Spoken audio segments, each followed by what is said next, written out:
Good morning, and welcome to your daily Farm and Home Show, brought to you by the University of Kentucky Cooperative Extension Service. And now, here's your host.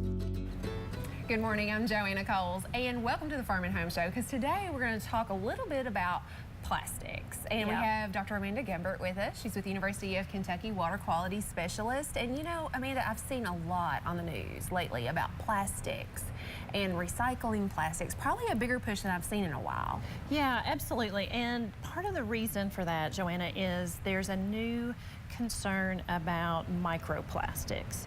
What is a microplastic? Okay, that's a really good question. You know, I had some students in the spring who asked me about it, and I'm like, you know, I've heard stuff, I don't really know.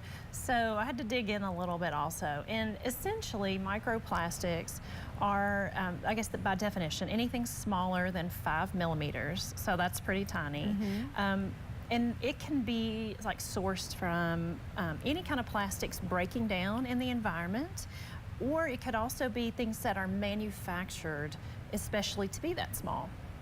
So I thought, what are we manufacturing to be that small? And so some of it is from the consumer cosmetic industry. So think about like face scrubs that might they have those little beads? That have the little beads, like the little purple and the pink and the blue, or the whatever color beads. So those are manufactured especially to be that small, because they maybe were for exfoliation or, you know, whatever their use was.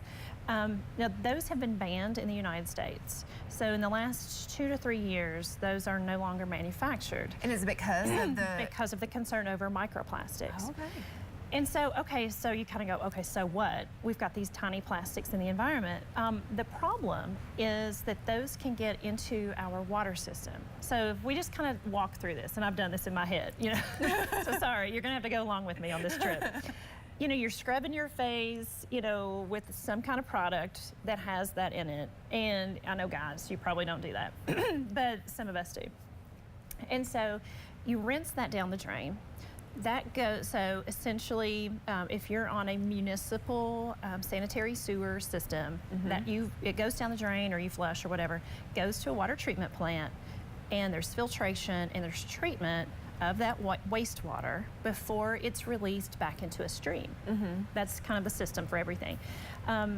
However, these microplastics might make it through that treatment system. Because they're so small. Because they're so small. And so our filtration systems aren't necessarily built to filter out that small, or else like, you know, even you might think, well, there's microbes that are that small, but we use other kinds of disinfectants, you know, whether it be some sort of chlorine product to treat that water to get rid of bacteria. It doesn't really work on plastics. And so then it gets into our environment, so into a creek, stream, river. And if you have a water intake that is water supply, pulling that water from the river and treating it again to send out for tap water, essentially, they may not treat for it either. And so those things can get back into our bodies and accumulate in our bodies. And so that's kind of a concern. I'm not a medical doctor, so don't really understand what the implications of that will be. But that just doesn't sound good. Yeah, the thought of... You just don't eat plastic, right? So speaking of eating plastic, these are all my snacks, you know, from the day. Not all of them, but these are all examples of how much plastic surrounds us all the time. Yeah. So especially like to-go cups with lids and straws. And so we've probably heard a lot on the news recently about restaurants that are banning straws, and that's part of the effort, is to reduce what is seemingly an unnecessary plastic in the environment.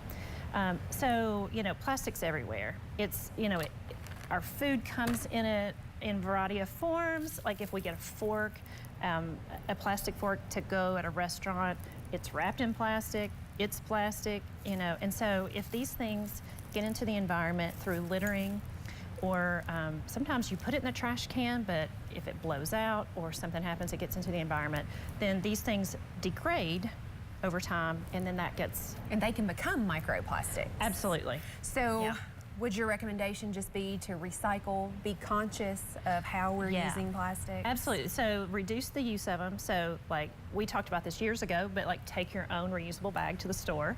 Don't use plastic bags. use reusable glass, metal containers anytime you can. It just reduce your consumption of them. All right, well, thanks for the tips. Good to start out your day today. But if you have questions, make sure to contact us. Thanks for watching and have a great day. If you have questions about today's topic, please call the Warren County Extension Office at the number on your screen. Thanks for watching and have a great day.